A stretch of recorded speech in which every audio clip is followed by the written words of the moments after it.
She said, okay, I'm going to go ahead and do the cry because it's awful. Yes, it's scary. And then I'm going to go ahead and do the denial. It's not possible. I can't pivot. There's no way to do this. Okay, fine. That's cool. Get through that stage. Now there's the care and tending of yourself and your team. Then you start going to like, okay, what could we do if we could do something? Right? So something you can't sometimes you can't even go straight to what can we do. It's like, okay, we nothing we can do. But if we could do something, what could we do? Right? And you'll be Hypothetically surprised speaking, of at what I course. just hypothetically speaking, because of course you can't do anything. Then you start coming up with new ideas and all this really cool things because the brain, our capacity is unlimited. We have unbelievable capacity to create. So recognize that and don't live in the fear. Yes, fear is a reality of our human existence. We can't eliminate fear so much. There are techniques you can use to calm your fears down, learn them, do them, whatever. But in the end, just recognize if you say never die, like we don't walk away, we don't go aimlessly into the night silently and just disappear. We just never say die.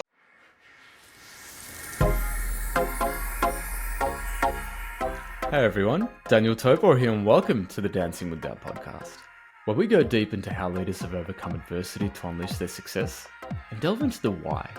Why are we really here on this big, beautiful earth?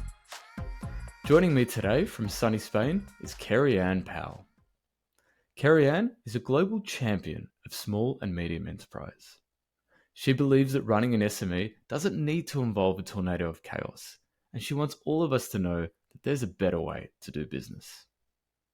Kerry-Ann's got 20 years under her belt as a Washington attorney, lobbyist, and fundraising leader. And fair to say, she's proper big time, having raised a staggering $120 million to build the Martin Luther King Jr. Memorial in Washington, D.C.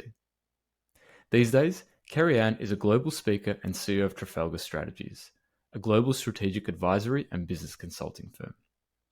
On a personal level, I'm looking forward to speaking with someone so fiercely passionate about the little person, because after all, hundreds of millions of us fellow humans run or work for a small and medium business, and there's always something new to learn. In this episode, we chat about anchoring your business with your sense of purpose or higher self, losing the echo chamber and finding the right partners, leveraging difficult economic times in order to scale and get ahead, and the distinction between scale and growth. I particularly love how Kerry-Ann also talks about her time with that Martin Luther King Jr. Memorial. That's towards the end of the episode. Be sure to tune into that one as well. So whether you're tuning in from your tube ride in London or the mountains of Patagonia, I'm glad you're here. Episode 8, let's begin. Kerry-Ann, welcome to the show. Great to have you here. Daniel, what a pleasure and a joy. I'm so looking forward to this. Absolutely. Likewise. Kerry-Ann, you've got a really interesting background. Lawyer, lobbyist, fundraising leader. Now you're a fervent global champion of the so-called little person. Quite an evolution there. How did that happen? Yeah, I know, right? It's sort of this interesting little journey. I think I've been asked that question a bit, and it has allowed me to sort of think back a bit, like where did this sort of passion for business owners, and particularly business owners of small and medium sized companies, come from? And I think from a more sort of like emotional perspective, I realized that my role models from when I was sort of a young tot really were owners of small and medium sized companies. So my father's friends, the people that were the ones we called upon to support our communities, the folks that were in our church who were doing, amazing things to make sure that our city and our church community really thrived. They were always the owners of businesses, and they were tend to be local businesses. And so I do think I have this really deep down sort of very childlike connection to the idea of what does it mean to own a business.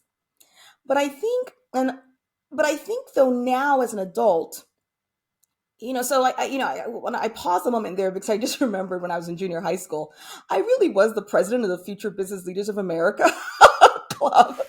And it's one of those things where I'm like, well, maybe I really liked it from the beginning. But It's in your nonetheless, blood. as an adult, What was that? It's in your blood. I think it's in my blood, right? But as an adult, though, having been able to develop some skill sets around strategic planning and being able to develop and execute large projects and be able to see where, I can kind of look and see, well, here's where a problem exists and, here's how we can fix it. I think maybe, it comes from those younger days, but now on the flip side, where I'm able to see where, you know, a little solve in a problem of business can fix something real quickly as opposed to it blowing up. I think that's where I kind of get the juice now. So Mhm. I don't know. I think it's always been in my blood, but um, I do have a bit of an affinity towards it. Yeah, nice. I love how you mentioned about your youth. Something that I can very clearly recall when I was in primary school. I think it was about 9 or 10 years old, and I was at a mate's house, and his dad came home at 6 p.m. And for me, that was a really really big deal because my dad owned his own business, a small IT company, and he Yeah. very rarely came home at 6 p.m. Yeah. And I remember asking my dad, I said, Dad, why can't you come home at 6? Like, like my friend's Yeah. dad. And he said, Son, when you're a bit older and you've studied a bit more, you'll understand. You'll understand. Yes. And yeah, he was actually And now quite you do, successful. yeah? Yeah, he was quite successful, but at the time, all I wanted was just my dad to be home at 6. But little Isn't did I that know it? that in order to put food on the table, to put me through school, he had to work. And as a small Yes. business owner, you often have to go above and beyond, say, a clerical job, right? Yeah. So true, so true. And as kids, we only really just want the presence of our parents. But I do think that, um, a lot of times parents want to shield us as kids from these kinds of realities of life. But I have found that, I have nieces now, they're all sort of in the late teens, early 20s stage now. But I see them. They saw us building our businesses. All three of us. I've got a brother and a sister. My brother has a large medical practice in Atlanta, and my sister, while she's a nurse by training, she owns a real estate business. And so, they all saw us doing this thing and coming along with the journey. And even though they've all chosen different paths, there's a certain amount of respect and understanding around what it looks like to run a business. Mhm. And I think, if you have some audience members who are like feeling the shame, I'm like, oh my God, I'm running a business, I can't get home by 6, you know, I would say release that, release it, bring your kids along on the journey, because there's a different way to there's various ways to live and enjoy life and experience life and move through the world, and business ownership is one of them. Are you saying bring your kids to the office, Kerry-Ann? Are you trying to start a revolution here or something? I don't know, maybe you and I could start that revolution together, Daniel. I maybe, I think bring your kids to the office is, to be fair, maybe I do come from the avenue where I do believe that while we should be educating our kids on mathematics and science and English and whatever the language is and those kinds of things, I do think that we should start real early and teaching kids what it means like to run a business. We all have to make a living, and this concept of how do you make a living, should it be around looking to another person's business so that you can provide food for your table, or is it about how do you cultivate your skill sets, your passions, your giftings to be able to make a living in that way? And if you begin to normalize the idea that, we're born on this earth, we get a chance to experience all of its abundance, but we all have to make a living and provide for ourselves. And one of the ways you can do that is by running your own business. I think it's a beautiful lesson to be taught. Amen. Take your future by the horns.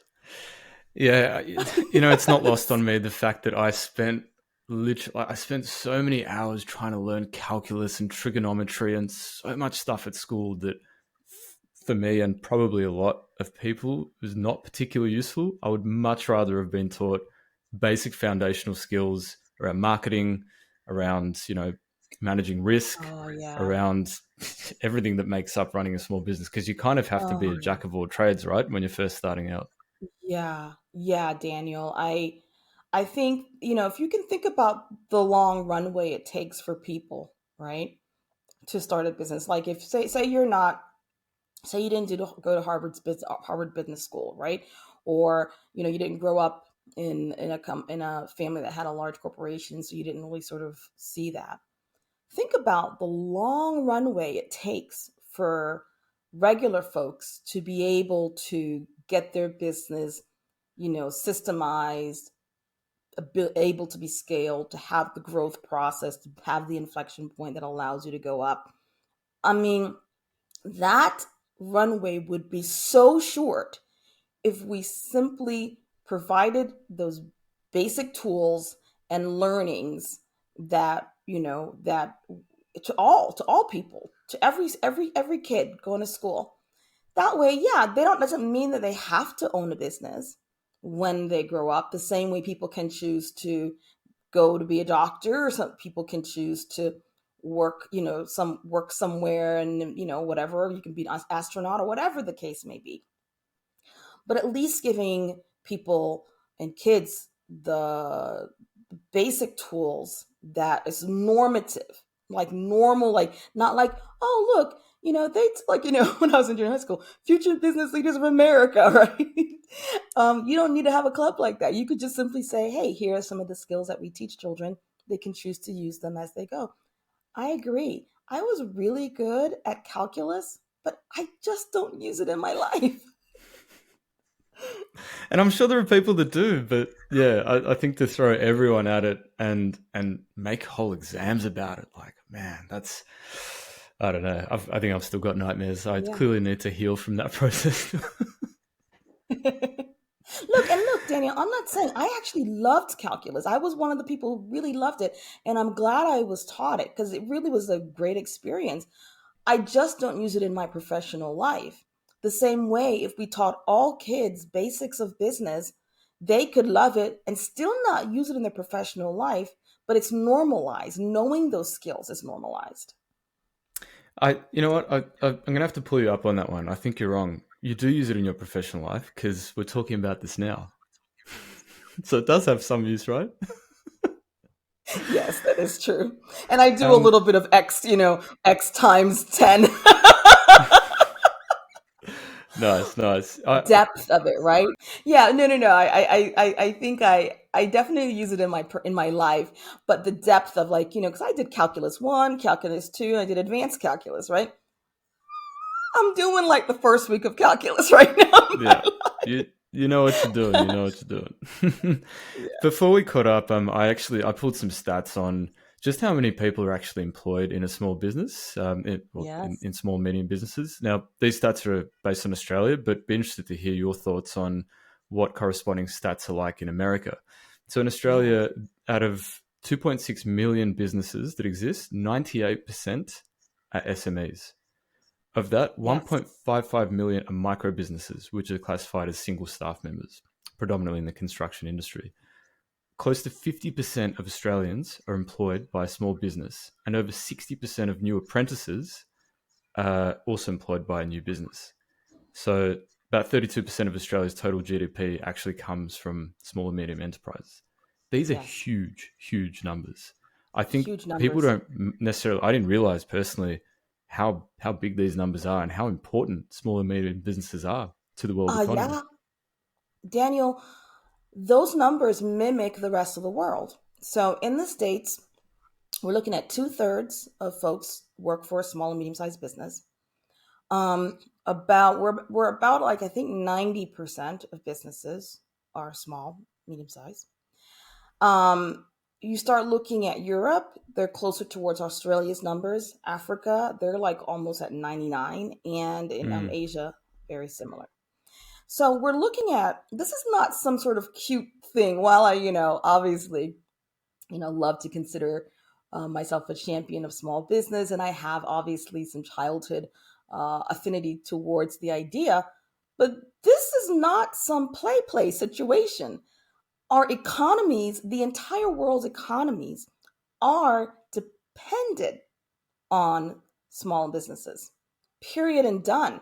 And so when we start looking at the landscape of, say, when the world gets into recessionary years, right? And governments are always trying to make sure they're buttressing their economic growth, and so they usually invest resources, depending upon obviously on the country.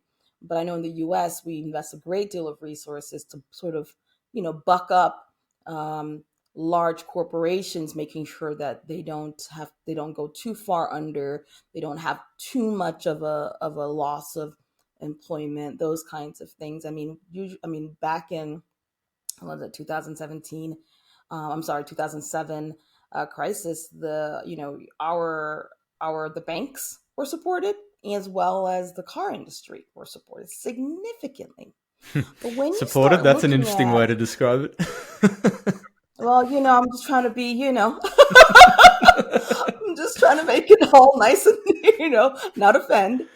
But when you start looking at what was being done for small businesses, it's a very different landscape. And the thing is, what you need to do to keep small businesses going, obviously, financing, making sure there's resources there is really important. At the same time, if you provide just even some basic tools and be able to have expertise on how to be able to pivot, or how to be able to handle a recessionary environment, those businesses can thrive because they're way more agile and can pivot better than the larger companies. And when you look at, I think the number you told me was 60%. We have about two-thirds of people that are working for small businesses. It behooves us, our entire, all of our countries, all of our economies, to be able to take that seriously. And so those numbers are real. 100%. Yeah. And actually, I'm interested to know, given your background as a lobbyist, I'm sure you would have come into Yeah. contact with many politicians. And we all know that Yeah. politicians love big business. They love courting big business. As you just mentioned, they Yes, can yes, yes. assist certain sectors when they run into trouble. Um, Yes. did you see much government policy that was centered towards helping SMEs, or were you able to influence those sort of policies as your time as a lobbyist? Well, when I was lobbying, I was doing more sort of consumer rights stuff, and also food safety. So it's a little bit different than what I'm doing now, but it's all mixed in, right? Because when you start looking at, for instance, the time that I was doing, sort of looking at how our food manufacturing systems were working, and um, what I found was that the large corporations are, one of there's a reason, Ryan. Again, we can kind of look at it politically or whatever. We won't go down that road. Just look at it from a more pragmatic perspective. Large corporations, their employees, there's like a sort of a cycle. We call it the revolving door. I don't know what it looks like in Australia, but there is, the people that are in power, or working for our agencies, at some point did stints in large corporations, usually. And so there's a mixing of it, which it makes it easy for there to be like influence and pressure, which doesn't even require a lot of pressure. Just these folks are socializing at, someone's. I remember distinctly, I was at a hearing and I was doing some a talk, and afterwards, obviously, you sort of meet the folks who are decision makers. I remember I was waiting to have a conversation with someone, and while I was just waiting, I sort of, not eavesdrop, but it was part of the larger conversation. Like, oh, are you going to be at so and so's bridal shower? And that was a lobbyist from one of the large corporations asking one of the leaders of our food safety agencies whether or not they were going to be attending some mutual friend's baby shower. So you don't have to really go that far to have a conversation at the baby shower around, well, what we're thinking at this company is we really need this. So a large part of this kind of idea of how do we influence policy within the small business realm. First, it's identifying. First, I think first fundamentally, as small business owners, is recognizing, taking into your ethos the stats that you share, Daniel. So that I think when you hear those stats, you realize, wait a minute, I'm really vital and important to the economy, to my economy. So it gives you a certain amount of, like, your shoulders go back a little bit, your head's a bit higher, because you recognize the responsibility you really have, not just to your employees and your customers and your investors, but also to the way that your country is going to survive and therefore grow and therefore provide resources for all of its citizens. So then you say, okay, if I recognize my own importance, the importance of the business and the importance that I role that I play in the business and thus in the economy, then you begin to sort of say, okay, what responsibility do I have now to influence policy that's going to support myself and other business owners that are holding up the sky here? So you then sort of find out, okay, well, what agencies are out there? What federal agencies, what governmental agencies exist that support small business? Here in the U.S., we have the Small Business Administration. And I have to say, it's one of those things where, I mean, I've known about the SBA since I was very young, because again, just in the world that I operated in, I had, friends of my dad who, were always talking about the SBA. But the SBA is a huge, agency, obviously not as large as, say, the Department of Defense, but it's a good sized agency that provides a great deal of resources for small businesses. However, because so many, I can't tell you how many conversations I have with small businesses, they're like, oh, I didn't even know about the Small Business Administration, right? Now, we can talk about, oh, it's not funded very well, they need to do this, they need to do that. In the end, though, people don't even know it exists. So, what is it? How can we as business owners take responsibility to then say, what's out there, and then what are the missing links? And how can we, what do we need to be supported? And then sort of go from there. And whatever it looks like, if you live in a democracy, then there's certain things that you can do in a democracy. But even if you live in a country that's not completely democratic country, there are ways that you can be able to influence government that allows for that. And it's not just government. We also look at private sector, right? Large corporations in the private sector do have a role to play to invest in small business as well. So we could go down a whole big, rabbit hole on that, Daniel. But the reality is that, yes, I didn't see a lot of sort of programs out there for small businesses at that time, even though I was lobbying for other issues. But even now, as I look back and I kind of see, wow, it's easy to influence policy if you're hanging out at someone's bridal shower with the person Of that's going to help you course. do that. And I would You imagine, can't. given how many millions and millions of businesses there are and business owners there are in America or even Australia, there's probably not enough politicians to go around to have these barbecues Oh, with, right? I At least none know, that I would know, have real power. I know. But I do say this one thing though, because you can feel a little defeatist. You're like, well, I don't, I'm not hanging out at bridal showers with the folks that make the decisions. But I think first of all, it's just showing up somewhere, right? So whether it's showing up at that town council meeting that's going to talk about, what Main Street's going to look like, okay? Because guess who populates Main Street? Small businesses, right? It's your barber shop. It's what I mean. I mean, obviously right now Main Street is changing, in the world, right?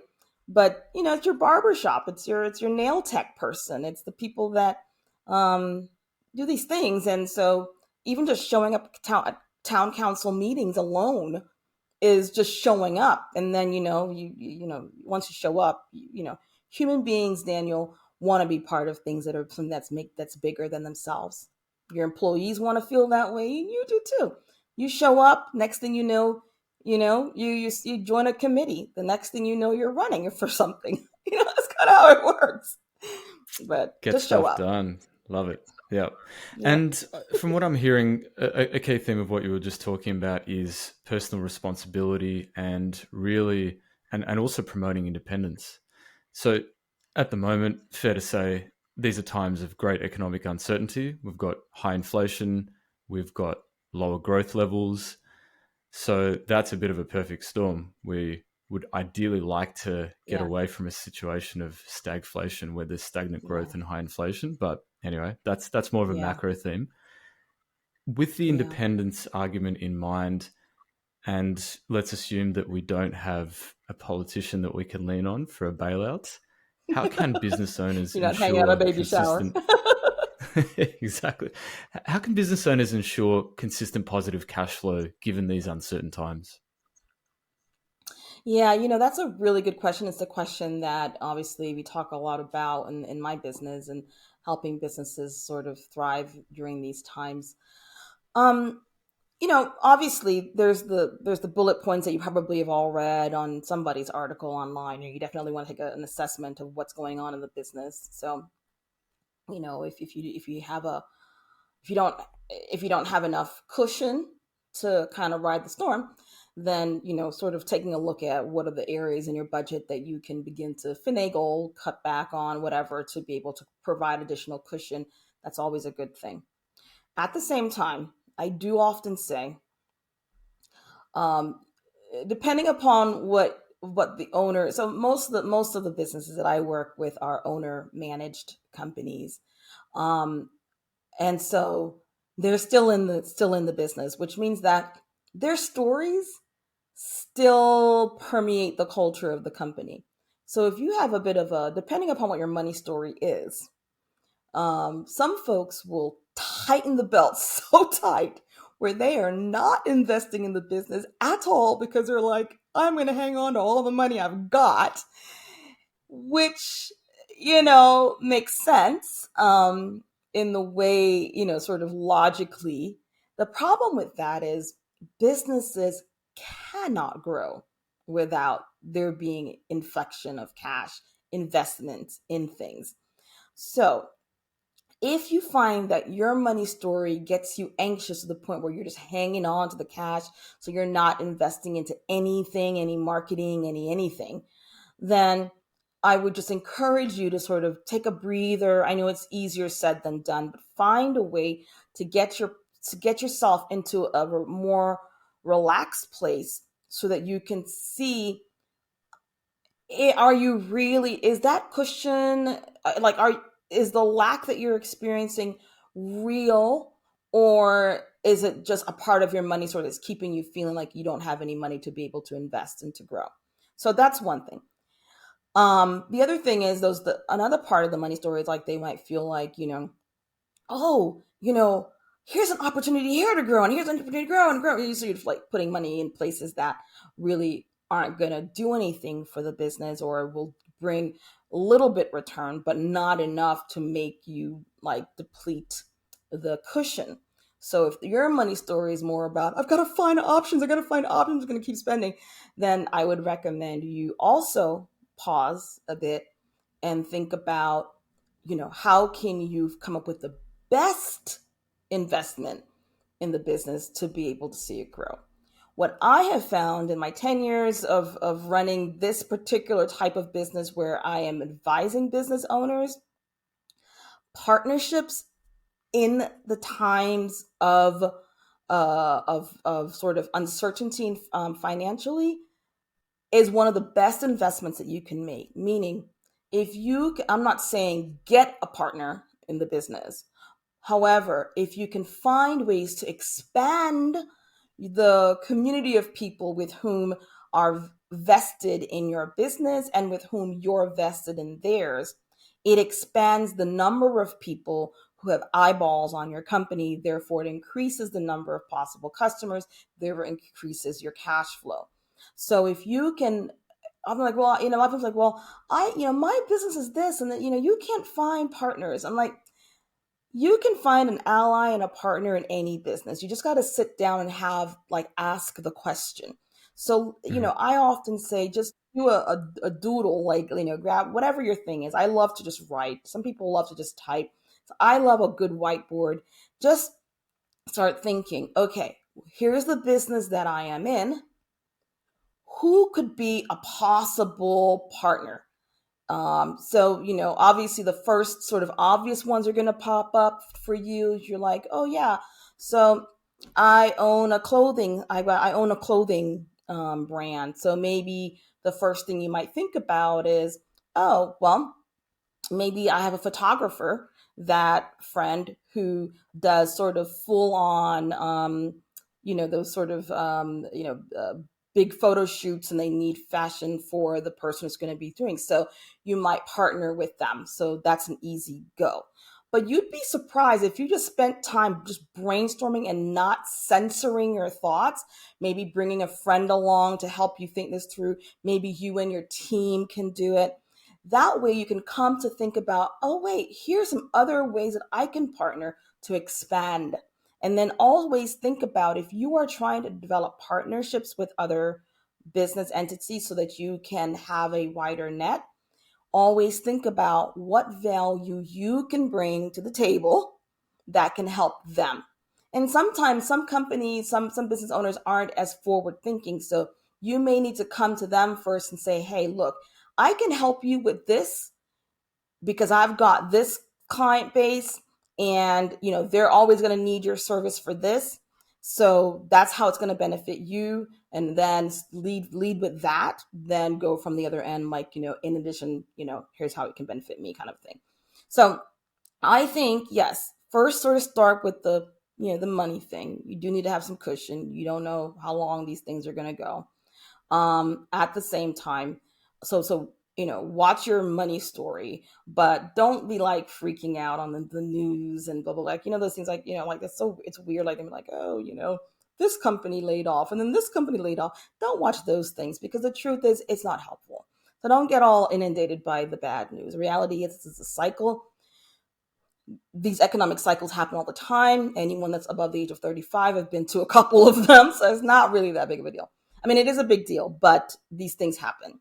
However, identify sort of where you are financially, the business, and then, instead of tightening too tight, think about how you can expand through partnerships. That, to me, is one way that you can begin to sort of put yourself out there. Love it. Yeah, and in Australia, this is actually, I don't think we're in a technical recession just yet, but we might be coming into one soon. We haven't had a recession since 1991, right? So that's once in my lifetime that we've had a recession, and I don't remember it because I was 3. And people are understandably quite worried about what's happening at the moment and what the future holds. But for me, I think that a crisis is actually an opportunity. It's an opportunity to invest in yourself. It's an opportunity to look at the world and the skills that are needed tomorrow and actually get ahead. So while a lot of people are stressing, you invest in yourself. You find your tribe. You find those partners that you were just talking about. Upskill. And then once the times are good, you are going to be so much better positioned than most other people. Daniel, What do you you're think of that? absolutely right. Most of the businesses right now that are like the big ones started during recessions. So it's not really, it really is just cyclical. It's not a thing to worry about. I mean, yes, it's scary because it's like, there's, feast or famine, but during the feast stage of the economy, businesses really don't, they don't new businesses don't thrive much during those times. It is when the ones during those lower times in the cycle is when you see new businesses pop up, and you see new businesses coming up with new things. I think it's also sort important to recognize that, um, the there's a so I was thinking about a client the other day during COVID. Well, like right when the stay-at-home orders were instituted, the company's based in Spain. This is one of my favorite clients, and really, it was a bad, it was a very sad week, for me, for all of us, right, in the business world, particularly small businesses. But because I was listening to all, like, I was dealing with all of our clients who were like freaking out. So you can imagine the amount of self care that I had to do during that first 2 weeks, just being able to manage all of the bad news that I was receiving from clients. But I'll never forget this one because literally we were sitting on Zoom, and she was crying, and she has, I don't know, at that time I think maybe had a team of maybe 15. I'm not really remember, but they were somewhere in Spain, somewhere in Brazil, and somewhere in another country in Latin America. So, and then she also had a couple on the continent of Africa. So all she could think about was, because she had a regulated company, so there was some regulations that came forward in order to manage it during the stay-at-home order. And I have to say, it did look very bleak, but there's no way I could tell her that I felt it was bleak, right? But she's crying on the phone because she's like, I'm going to have to let the staff go. And these are people who she loves and she cares about, and she doesn't want to like have them in a situation to Yeah, bind, that's right? tough. But she Yeah. couldn't see a way out. And yeah, obviously I was like, look, let's allow for the gravitas of the situation to sink in, and respect the gravitas of the situation. But once we did all the crying and the yes, it's sad and they're there, then we're like, okay, so what we're not going to do is let the business go. So let's come up with some additional ways that you could pivot, blah blah blah. And of course, for her, it was like, there's no other way. This is the business model, blah blah blah blah. That's the first initial reaction that people will have. So if you've already gone through that stage where you're like, there's no way to partner with anyone, there's no way to pivot, the business model is this, that's fine. That's a normal stage of the process. So there you are, do whatever it is you need to keep saying that. I would know you need to say that for a day or for a week, but recognize it's not true. Yeah. So once you sort of gone past that stage, then what we did for her was she really first started with the care and tending of her team. So she just was like, she just started sending lunches being to be delivered to her team on a regular basis. She started like, listening to them, talking to them, just sort of the care and tending. Once that kind of was the feeling, like the sort of the feeling of certainty, or at least not necessarily certainty, but at least not fair, settled in for the team, right? So that's a basic need. So you can't expect to go to your team and say, hey, let's brainstorm about how we're going to make this work, when they're freaking out about, is this going to work, my health of my family, what is this weird thing happening, blah blah blah. And for you The guys, world might be you ending. know Why are we talking right, about the world might strategy be if the ending. world's ending? Exactly. Exactly. So there is there's a basic human needs, and whatever. So you do that. But once there was some amount of like oxygen in the room, the proverbial room, then sort of saying, okay, what are some ways that we can make this work, right? So she and I had done a great deal of work of coming up with some real good solutions, but these are solutions that, because I'm strategic at heart. So obviously I'm going to really be thinking about that. But, I can come up with all the great strategies, but until they test the road, and the team is the one that has the finger on the pulse. So her going back to the team and coming up with, delivering what some of the ideas, but also allowing them to spew. Let me just tell you, that company not only hit all kinds of revenue goals, okay, within a period of a year, but within that year, when other companies in her industry had like no longer existed, she thrived. Her company was voted best company to work for. She was able to develop a whole Nice. like bonus system for her employees, where they were like they had never had before. The company is like thriving. Why? Because she said, okay, I'm going to go ahead and do the cry because it's awful. Yes, it's scary. And then I'm going to go ahead and do the denial. It's not possible. I can't pivot. There's no way to do this. Okay, fine. That's cool. Get to that stage. Now there's the care and tending of yourself and your team. Then you start going to like, okay, what could we do if we could do something? Right? So something you can't, sometimes you can't even go straight to what can we do. It's like, okay, nothing we can do. But if we could do something, what could we do? right? And you'll be Hypothetically speaking, surprised of that what I course. just hypothetically think speaking, because of course you can't do anything. Then you start coming up with new ideas and all this really cool things because the brain, our capacity is unlimited. We have unbelievable capacity to create. So recognize that and don't live in the fear. Yes, fear is a reality of our human existence. We can't eliminate fear so much. There are techniques you can use to calm your fears down, learn them, do them, whatever. But in the end, just recognize if you say never die, like you just like it's like a never die. Like it's like we don't walk away. We don't go aimlessly into the night silently and just disappear. We just never say die. And so once you know that you have burnt your bridges, this is your business, you're in it. It doesn't give you the escape route. You can't just say, "Oh well, did that, didn't work.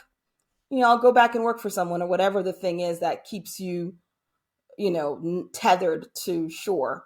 But burn the bridges, get out there in the ocean, and you'd be surprised at the creativity that you can come up with, you and your team. And if you don't have a team, definitely your board of directors of people around you that are supporting you.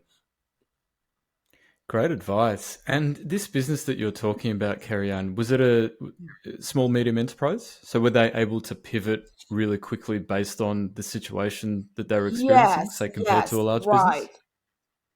Which is one of the reasons why everyone talks about the benefits of being small versus large. One of the things around being small is that you can pivot much faster. So they had a team of about 15 or so employees. So it's small. They were able to do some really interesting things once they all agreed to it. But you're still dealing with, even if you're pivoting and even if you are agile as a smaller company, if you've built the business off of a particular business model, it's very difficult to just change it, even if you are, a smaller size. But you also do need to, but you do have the benefits of pivoting, if you are small. Yep. And I guess if you're not particularly strategically minded, and not everyone is, there's certain people that it's just not part of their skill set, then it's about finding the right people that can bring that skill set into the equation. Because ultimately we're not Exactly. born with all the skills in the world. You didn't learn you weren't born knowing calculus. I wasn't Right. born knowing how to record a podcast. These skills are Right. learned, but we Right. learn from other people. And to do Yeah. that, we can't be in an echo chamber where we just hear our own voice reverberating, right? Yeah. That's the joy of building a team. One of the things that, I do have a few companies that do come to me and they're still sort of like, solopreneurs or one or two folks, but they're building something that's very profitable. But it's one of the things I push people. It's almost like, when you have the birds and they push their babies off the net, out the nest, like, go fly. I think building a team is one of the most important parts of really building a business at last. It's Hmm. not, there's so many benefits to it, right? One of which is you have people who are vested in the business and you can pitch and catch um and come up with ideas. There's so many times when I think something is like a great idea in my head. I'll wake up in the morning and I'm like, oh, this is a great idea in the business, and I'll share with the team and they're like, I'm sorry, what? I'm like, well, don't you think it's a great idea? They're like, well, we're thinking this, and then have different people who have permission. That's one of the reasons to you build a team. Give people permission to be able to share their minds, right?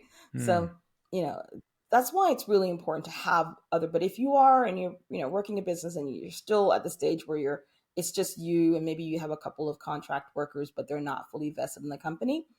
Um, have a board of directors that's vested there, that you've given permission to speak into your life and into the business, so that you're not in an echo chamber. You just can't be there, or else you think every idea is great. But remember, we all have this subconscious mind that has been trained and programmed since very young, and a lot of times those thoughts aren't real thoughts. They're not true. They are the stories that have been told to us, the thoughts that we've had from very young. And remember, from the age of 0 to 7, those we had no consciousness in the sense that we weren't able to filter things. So a lot of our beliefs are coming from really poor programming. So we can't often always rely just solely upon our own thinking. One, you really do need to have a community, a cadre of people who, and even if it's not a board of directors, developing friendships with other business owners.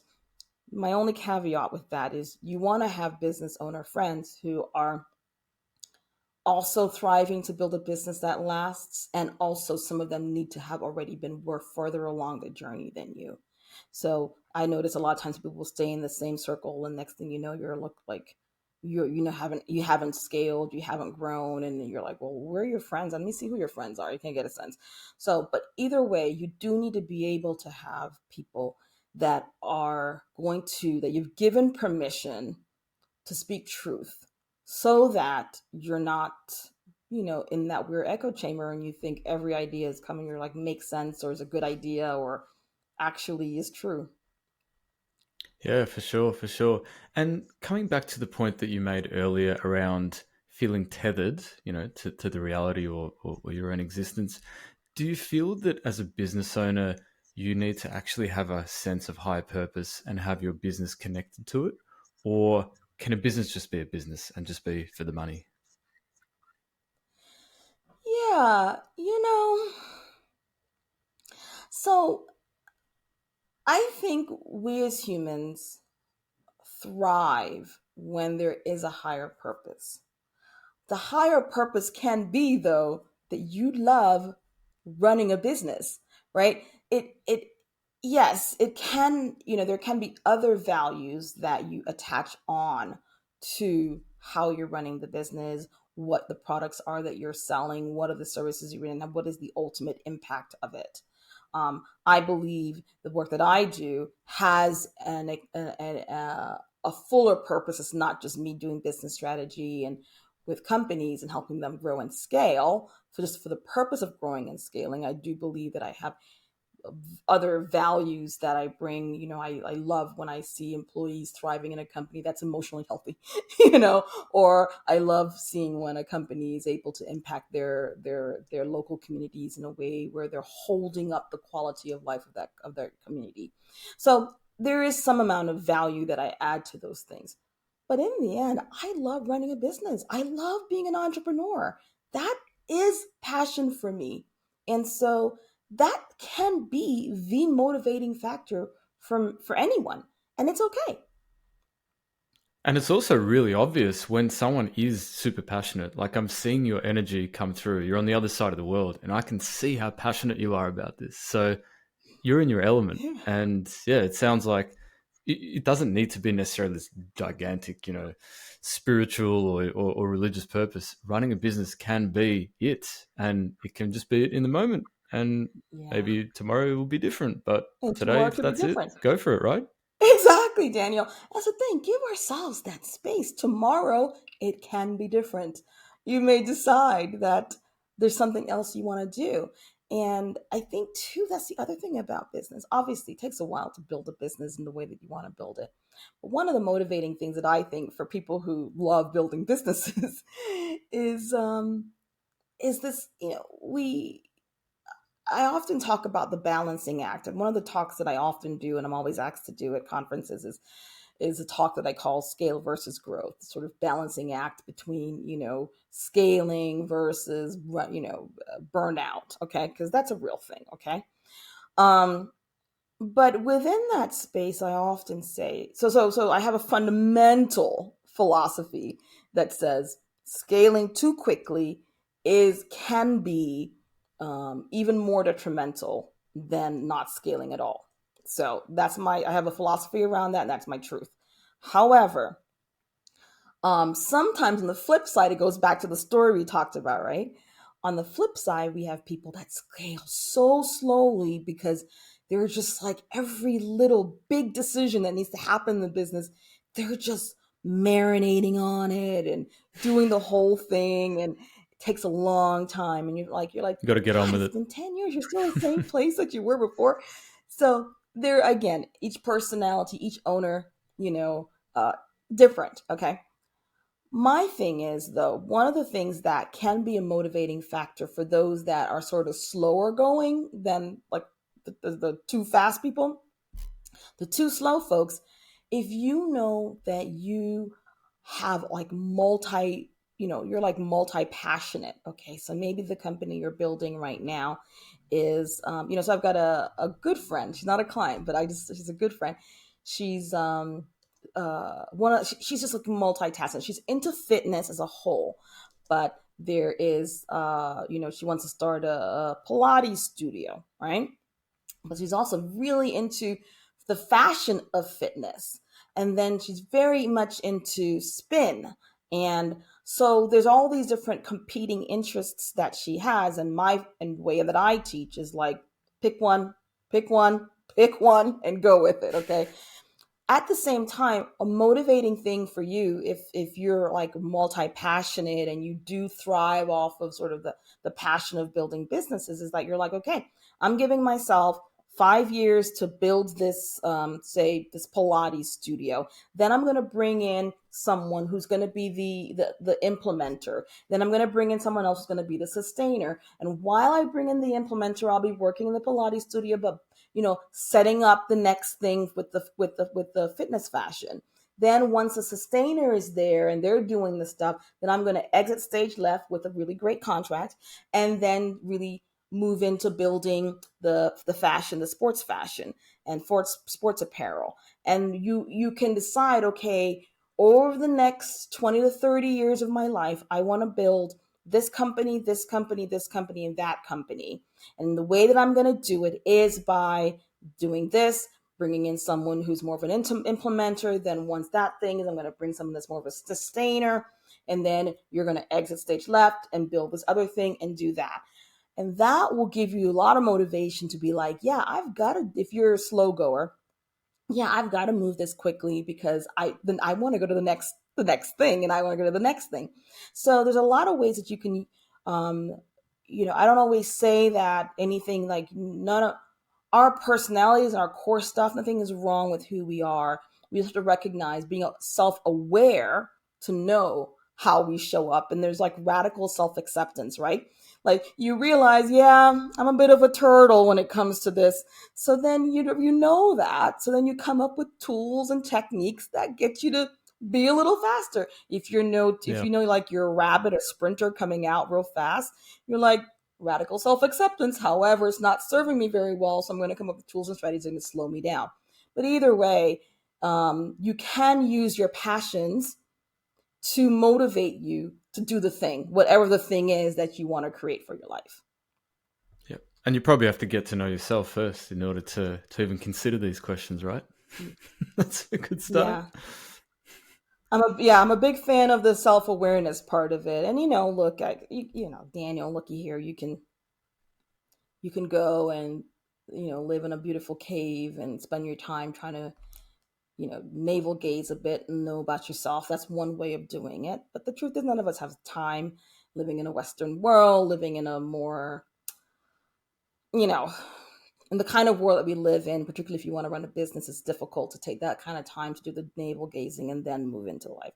So I always say it's create structures in your life that allow for you to develop and to grow and to be self aware and to do the work simultaneously as you are building your business or whatever the case may be. And the truth is, one of the things about building a business that I have found, and I've seen it myself and with a lot of my clients, is that building a business is one of those places where you are going to have to confront yourself. I mean, there's a lot of things you can ignore in life, and never know that you have this weird story or this weird belief. But building a business, it is going to expose it all. So, welcome Mm. on. Enjoy the ride. Strap yourself in. Yeah. Kerry-Ann, I'm quite curious. The Martin Luther King Jr. Memorial that you were involved in. Can you tell us a little bit about that and how that actually happened? And I know it may not have Oh, much to do with what we were talking about before, but I am very curious as to what that's all about, yeah. and particularly what It what still you came out of that with. remains the most amazing thing that I experienced, not just thing that accomplished, but one of the most amazing experiences of my life, not just professionally, but in my own life. And it's one of the things that I'm most proud of, besides being a fantastic friend and family member. Um, so you obviously have an international audience.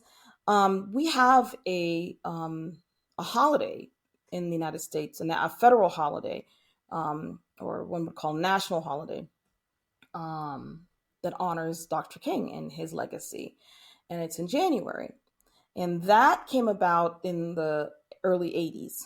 Okay, well, the idea for the memorial, the actual holiday had not even become a national holiday. While at the time that the idea of building the memorial happened, so the idea was basically concocted by these three members of, and I believe all three of them are now deceased, but three members of Dr. King's fraternity, Alpha Phi Alpha fraternity. It's an international fraternity. It's a historically Black fraternity, and many notable African American men in past and present are members of that fraternity. Okay, so these men happen to be part of the member of the fraternity, and they were just kind of sitting around a coffee table for breakfast once, and they were like, hey, wouldn't it be great to build a memorial for Dr. King on the National Mall? Keep in mind, Daniel, that all over the US, there are smaller scale memorials of Dr. King. Big major boulevards throughout most major cities are named after Dr. King. So this is not like a novel concept, but why this is a novel concept is because in Washington, D.C., on what we call the National Mall, which when people see movies, it's the big space of land that's anchored by the Capitol that has the round rotunda and the Lincoln Memorial in the middle of it. You see the tall Washington Monument, and then you sort of see on the side of that is the White House. So that whole piece of land is called the National Mall. Besides those four, the Capitol, the White House, the Washington Monument, and Lincoln Memorial, there are other memorials, but they are only memorials. I mean, before Dr. King's memorial was built, they're only memorials that are to our veterans, and then some other presidents. So we've got a memorial for Jefferson, for our President Jefferson there. You'll have the Vietnam Memorial. You've got World War One, World War Two. So my point is that this is not like a civilian place, right? Folks don't just show up on the National Mall for a memorial, right? So Yeah, it's a big the deal. idea, Big deal. right? It's kind of a big deal. So when they said, hey, why don't we build a memorial to Dr. King in the National Mall? It was kind of like, yeah, there was not even a federal holiday for him. So it was like, okay, that's great. But what they ended up doing, these three gentlemen who I respect so very much, they said, okay. They went to the fraternity. The fraternity, unlike some countries don't have fraternities or whatever. Some countries do have fraternities, but it's only for college. Like once kids graduate from college, they're done with it. Historically, Black fraternities and sororities, because of the nature of you know racism and so forth in the United States, these organizations, the folks are involved in them well into their adult life. I mean, the chapters they're very powerful organizations, and so they're professional networking, the whole thing, right? All right. So they went so they have these international annual conventions. So the three gentlemen said, hey, let's take it to the convention. So they did, and everyone was like, we're so never going to have a memorial to Dr. King at the National Mall. Like, this idea is preposterous. But because these were respected gentlemen in the fraternity, they started taking they would, do a little fundraising. They'll put some coins in the bucket and say, yeah, let's keep doing it, that kind of thing. Never saying, but these guys, they were serious. So they, every year, so from the time of conception of the idea to the time when Congress approved it, it was a good 15, 20 years. Like they would go on the Hill, walking the halls, talking to all the members of Congress and senators, and basically trying to sell the idea. Eventually, they were able to get some folks who were like, maybe these folks aren't crazy, right? So they finally were able to get a congressional, thing that says, "Yep, you can do it." And then President Clinton was in office at the time, so he signed it. So now you've got like legit papers that says, "Yeah, you can build this thing." Nobody in the Wow. fraternity knew how to build an international memorial on a national. Who knows how to do that, right? It's kind of a big deal. So they really, what I loved about how the fraternity did this, they're like, oh, we've got this thing and it's in our name, so now we got to like be legit. So they really did some great things, and people who are building a business can think about this too. First, you got to find out who your people are. So those guys said, who are my people? Well, we have the fraternity, we're going to go with them.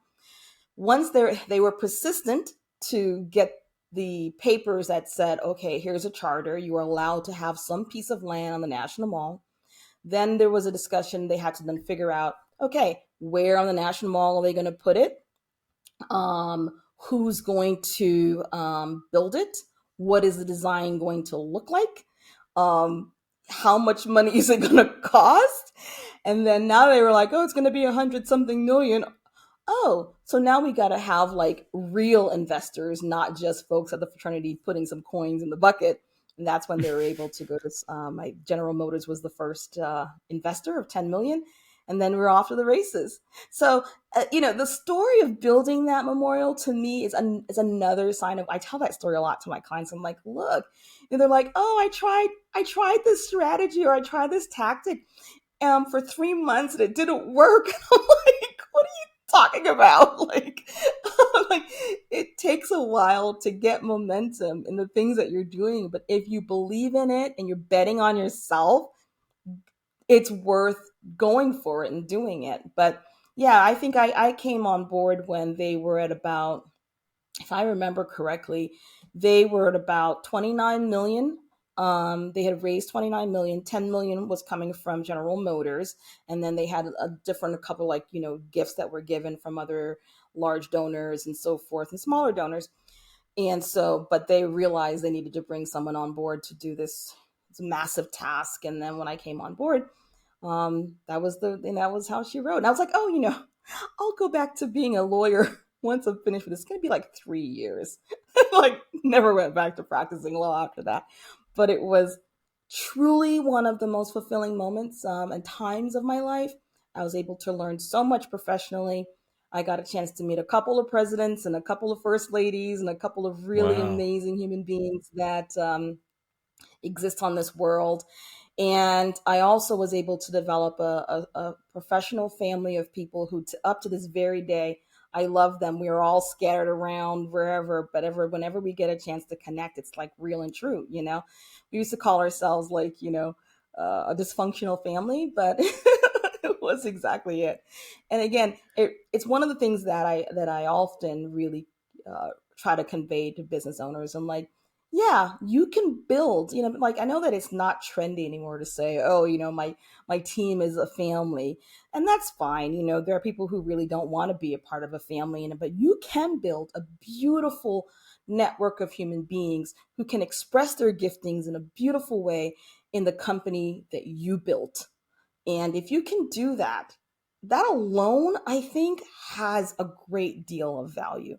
And even if the company goes away or stays, whatever, you cannot eliminate the connections that the human beings that help to build it have. And that's why I'm really a big fan of building teams. Yeah, and legacy, and yeah, what an inspiring story. Thank you so much for sharing that. That's, amazing work, and it's going to be here for, well, hopefully forever. But yeah, awesome, Daniel, it's love it, weird. love it. I can't tell you how weird it is. Like, I'm an Instagram girl. I love Instagram. I use it for my business, but I also like to just sort of, I follow people, that I love, celebrities and stuff. And I never, ever, ever tire of going on someone, like I'm on my feed and someone is posting a picture of themselves next to the big part of the stone. So if you haven't visited it, I would encourage you to fly to the U.S. and visit it. But if you don't, go online. you'll see how it's structured, just to give you some background understanding and the meaning. You'll see that Dr. King's image is coming out of a stone, and it's sort of the focal point of the memorial, right? It's on 3 acres of land. It's covered by cherry blossoms. Those cherry blossoms happen to were built additionally, or were added to that area of the National Mall because additional cherry blossoms, because they bloom actually on the first week of April normally, obviously different times, but usually in the first week of April in DC. And that happened to have been the April 4th was when he was assassinated. So it's really lush during that time. But anyway, so the actual stone as of him coming out, like his image coming out of the stone, he's sort of standing with his arms crossed and folded. And that the design though behind him are two boulders, and the design is coming from a quote. It says, like, we will hew out of the mountain of despair a stone of hope. So the image, the stone that he is coming out of is actually the stone of hope, and he's offset like almost like carved out of the two boulders behind, which represent the mountain of despair. And then it's all sort of encapsulated by a crescent shaped wall that has some of his more famous quotes. And so if you are thinking about sort of the idea of symbolism, it's so interesting to watch, like, from on Instagram, and someone's just like, some stranger is posting a picture of themselves by that stone of hope. And I'm looking at it and I'm just like, I just remember like when it was just an idea.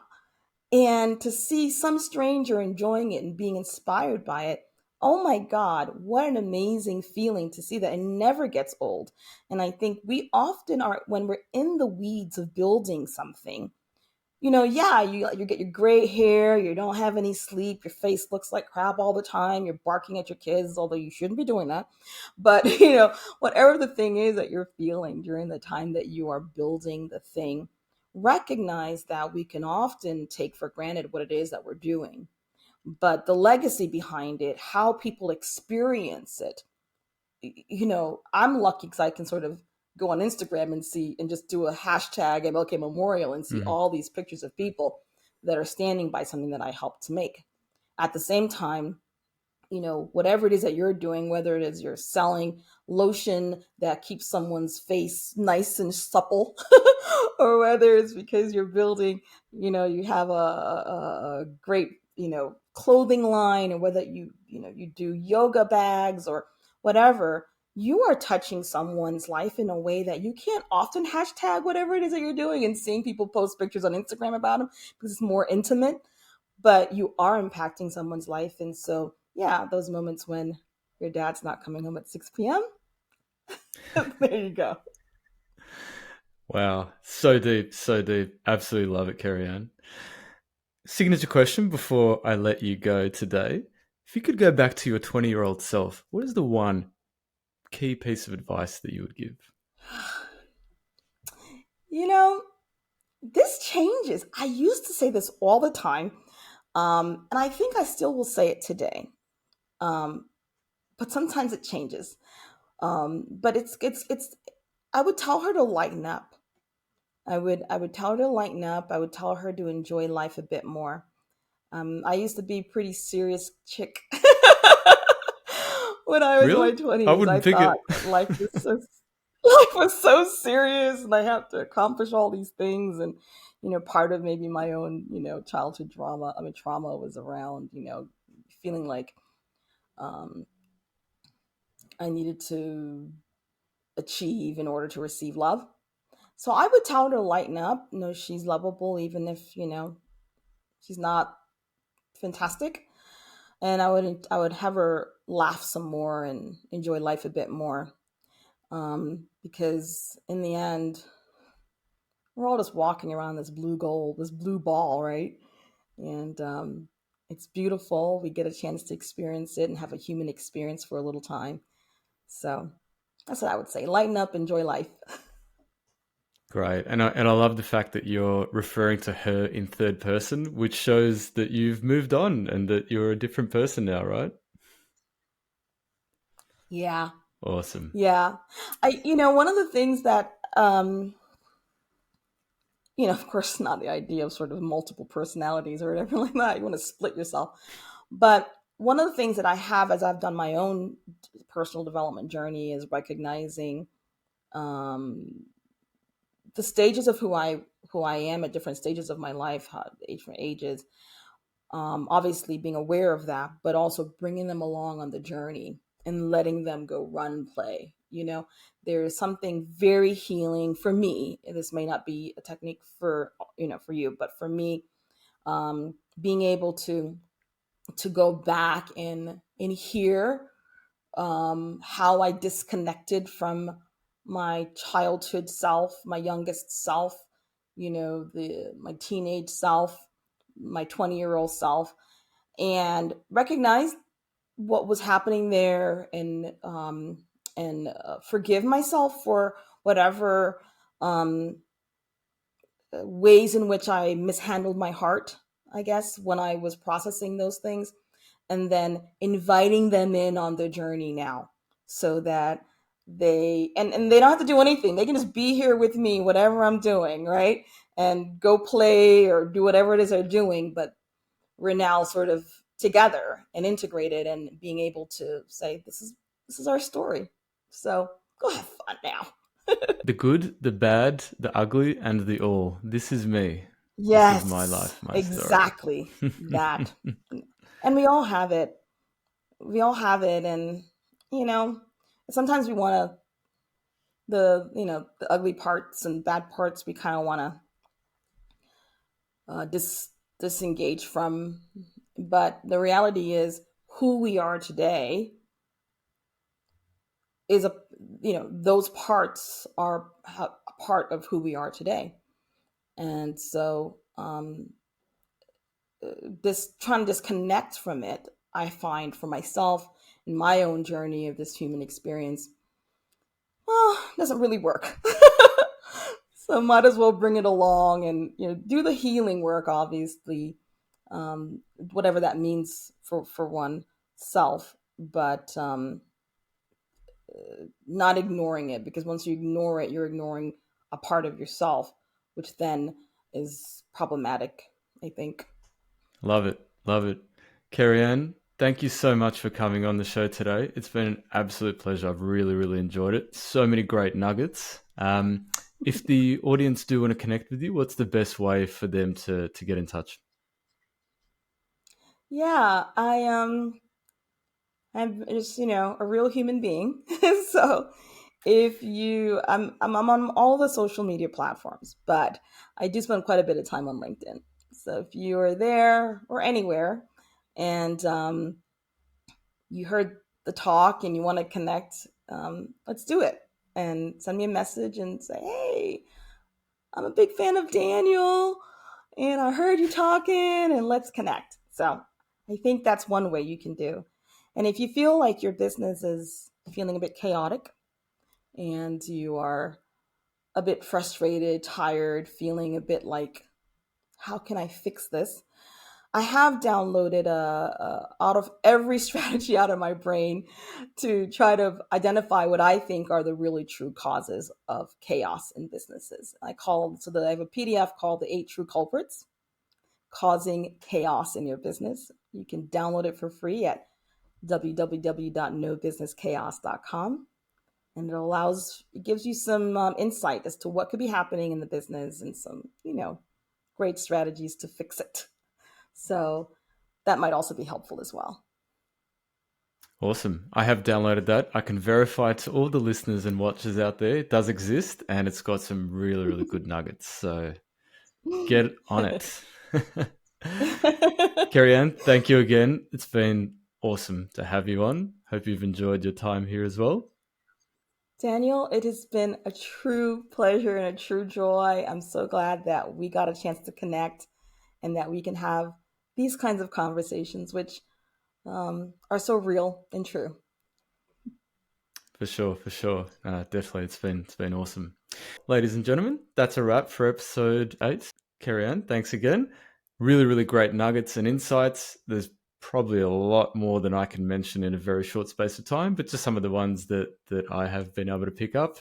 Surrounding yourself with diverse opinions, get rid of that echo chamber, pivoting quickly and being decisive with your decisions, leveraging difficult economic times in order to scale, and actually making that distinction between scaling and growing.